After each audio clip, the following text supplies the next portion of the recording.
कि कल जो हमने किया था, हमने न्यू इकोनॉमिक पॉलिसी जो था वो स्टार्ट किया था, जिसके अंदर हमने देखा था कि न्यू इकोनॉमिक पॉलिसी थी क्या। न्यू इकोनॉमिक पॉलिसी बेसिकली 1991 के अंदर उस टाइम के जो फाइनेंस मिनिस्टर थे मनमोहन सिंह जी, उन्होंने स्टार्ट किया था, जिसके अंदर 3 पॉइंटों को लिया गया था। 3 पॉइंट हमारे पास थे: liberalisation, privatisation and globalisation. Liberalisation के अंदर हमने क्या किया था, जितना हमारे पास लाइसेंस राज था उसको ख़त्म किया गया था। बिजनेस एक्सपेंशन के ऊपर जो रोक टोक थी वो चीज़ ख़त्म कर दी गई थी। इंपोर्ट एक्सपोर्ट के अंदर छूट दे दी गई थी। फॉरेन कैपिटल को इन्वेस्ट करने के लिए अट्रैक्टिव चीज़ें दी गई थी। Movements of goods and services को फ्री कर दिया गया था कि उनके ऊपर जो भी टैक्सेस लगते थे या चुंगी लगती थी उस चीज़ को ख़त्म कर दिया गया था। और प्राइसेस जो थे गुड्स के और सर्विसेज के, उसके ऊपर जो कैपिंग थी वो कैपिंग हटा ली गई थी। तो प्रोड्यूसर्स जो थे डिमांड और सप्लाई के बेस के ऊपर अपने प्राइसेस को सेट कर सकते थे।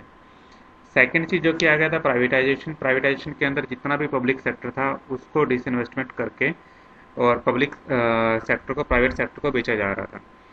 तो दूसरा चीज़ ये था जिसमें पब्लिक सेक्टर की जितने भी नॉन प्रॉफिट मेकिंग यूनिट्स थी या जो लॉस दे रही थी, उन यूनिट्स को प्राइवेट सेक्टर को बेचा जा रहा था ताकि उन चीज़ों को प्रॉफिट मेकिंग के अंदर लेके आया जा सके।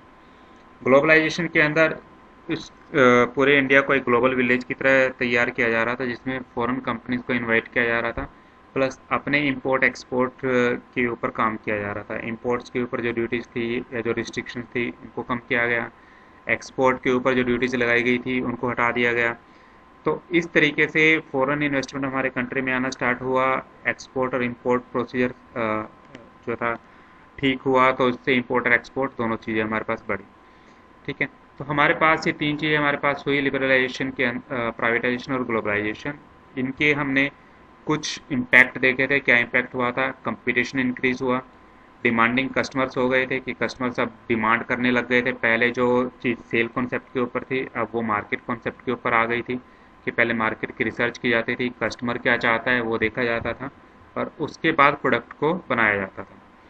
तीसरा हमने देखा कि टेक्नोलॉजी के अंदर काफ़ी चेंज आया, टेक्नोलॉजी एनवायरनमेंट हमारे पास चेंज हुआ। फिर need for developing human resource, कि ह्यूमन रिसोर्स को डेवलप करने के ऊपर काम दिया गया, ट्रेनिंग दी जाने लगी लोगों को, क्योंकि ये पता चल गया था कि आगे जो है ह्यूमन रिसोर्स ही काम आने वाला है और कोई काम नहीं आएगा, सर्विस बेस्ड इंडस्ट्रीज आपके पास होने वाली हैं। तो ह्यूमन रिसोर्स डेवलपमेंट के ऊपर काम किया गया। मार्केट ओरिएंटेशन, की पहले आप लोगों को मार्केट की रिसर्च करनी पड़ती थी, उसके बाद फिर अब प्रोडक्ट बनना स्टार्ट हुआ था, तो मार्केट ओरिएंटेशन हमारे पास चालू हो गया था। जो लॉस मेकिंग इंडस्ट्रीज थी उनको सपोर्ट देना बंद कर दिया था गवर्नमेंट ने और उन इंडस्ट्रीज को बेचना स्टार्ट कर दिया था। अब एक्सपोर्ट जो था, एक्सपोर्ट अब आपके लिए सर्वाइवल का एक हिस्सा बन गया था कि यदि आपको सर्वाइव करना है तो एक्सपोर्ट्स हमें करने ही करने पड़ेंगे, तो उस चीज़ के लिए एक्सपोर्ट बढ़ा दिया गया था। तो ये चीज़ हमारे पास इम्पैक्ट थे, जिसके अंदर increasing competition, demanding customers, rapid changing technology, necessity for change, developing human resources, market orientation, budgetary support और export a matter of survival, ये हमारे इम्पैक्ट्स थे जो गवर्नमेंट पॉलिसीज़ के पड़े थे इंडिया के ऊपर। अब हमारे पास आता है कि managerial response to changes in business environment, की जो मैनेजमेंट थी बिजनेसेस की, उन लोगों ने किस तरह से रिस्पॉन्स किया अपने बिजनेस को बचाने के लिए चेंजिंग एनवायरनमेंट के अंदर। तो सबसे पहले तो किया गया डाइवर्सिफिकेशन। डाइवर्सिफिकेशन का मतलब क्या होता है कि जो अभी तक एक बिजनेस सिर्फ एक पर्टिकुलर चीज़ के अंदर काम कर रहे थे, अब उन बिजनेस यूनिट्स ने अलग अलग चीज़ों में काम करना स्टार्ट किया। पहले यदि एक ही प्रोडक्ट वो बना रहे थे तो अब उन प्रोडक्ट्स को डाइवर्सिफाई कर दिया गया। जैसे इसमें एक एग्जांपल दिया गया है भेल का। भेल कंपनी ने पहले जो थी पावर जनरेशन के अंदर सिर्फ काम करती थी, अब उसने सोलर एनर्जी, ट्रांसपोर्टेशन और वाटर बिजनेस के अंदर भी काम करना स्टार्ट कर दिया था। इसी तरीके से अलग अलग companies, Reliance, Voltas, LG, Samsung, उन लोगों ने अलग अलग प्रोडक्ट्स को ऐड ऑन करना स्टार्ट किया अपने बिजनेस पोर्टफोलियो के अंदर। कि यदि वोल्टास पहले सिर्फ रेफ्रिजरेटर बनाता था या एसी बनाता था, तब उन्होंने रेफ्रिजरेटर भी, टीवी भी और भी बहुत सारे प्रोडक्ट बनाने स्टार्ट कर दिए। सेम चीज़ रिलायंस के अंदर था, सैमसंग ने भी टीवी, मोबाइल फ़ोन्स, अलग अलग प्रोडक्ट बनाने स्टार्ट कर दिए। तो उन लोगों ने अपने प्रोडक्ट को डाइवर्सिफाई किया, जिससे कि यदि कोई एक प्रोडक्ट के ऊपर काम नहीं चल रहा है तो बाकी बिजनेस यूनिट्स उसको काम देती रहें। तो डाइवर्सिफिकेशन किया गया।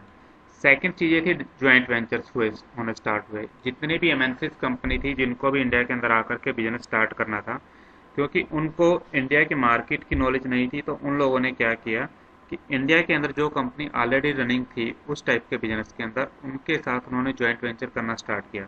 जैसे मारुति के साथ सुजुकी ने किया तो मारुति सुजुकी बनी, फोर्ड के साथ महिंद्रा एंड महिंद्रा ने किया, जगुआर के साथ टाटा मोटर्स ने किया, होंडा के साथ सीएल ने किया, जनरल मोटर्स के साथ हिंदुस्तान मोटर्स ने किया, वोडाफोन और आइडिया मर्ज हुए। तो ये अलग अलग चीज़ें थी जिसके अंदर एमएनसीज कंपनी ने इंडियन कंपनीज के साथ ज्वाइंट वेंचर करना स्टार्ट किया और उन लोगों ने ज्वाइंट वेंचर के थ्रू अपना बिजनेस जो था वो आगे बढ़ाया।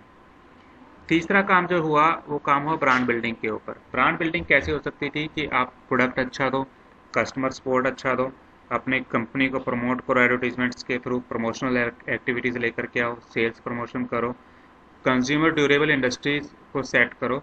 तो इन चीज़ों के थ्रू अपनी ब्रांड बिल्डिंग के ऊपर काम किया गया। ब्रांड बिल्डिंग तभी हो सकती है जब आप प्रोडक्ट अच्छा दो प्लस कस्टमर सपोर्ट आप अच्छा दो। यदि ये चीज़ें आप अच्छे दे रहे हो तभी आप लोगों की ब्रांड जो है वो बिल्डिंग हो सकती है। ठीक है। फिर हमारे पास आई यूज़ ऑफ लेटेस्ट टेक्नोलॉजी, कि नई से नई टेक्नोलॉजी जो भी आ रही थी उस टेक्नोलॉजी को कंपनीज ने अडॉप्ट करना स्टार्ट किया। जब कंपनी ने नई टेक्नोलॉजी को अडॉप्ट करना स्टार्ट किया तो उसकी वजह से आपका बिजनेस भी एक्सपेंड हुआ प्लस प्रोडक्ट्स जो थे वो अच्छे आने स्टार्ट हुए। तो टेक्नोलॉजिकल चेंजेस जितने भी आ रहे थे, चाहे वो आईटी फील्ड में थे, कंप्यूटर्स के फील्ड में थे, मोबाइल्स के फील्ड में थे या लैपटॉप्स किसी भी फील्ड के अंदर थे, तो उन सब चीज़ों को अडॉप्ट किया गया हर कंपनी के अंदर।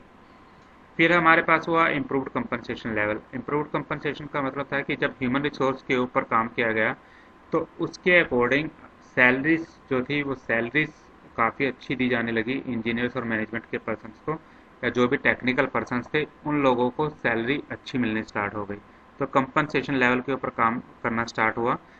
स्कीम्स निकाली गई, बोनस स्कीम्स दी गई, बेटर इंसेंटिव्स दिए गए। जो भी लोग अच्छा परफॉर्म कर रहे थे उन लोगों को बोनस भी मिला, इंसेंटिव्स भी मिले, प्लस सैलरी भी अच्छी मिली।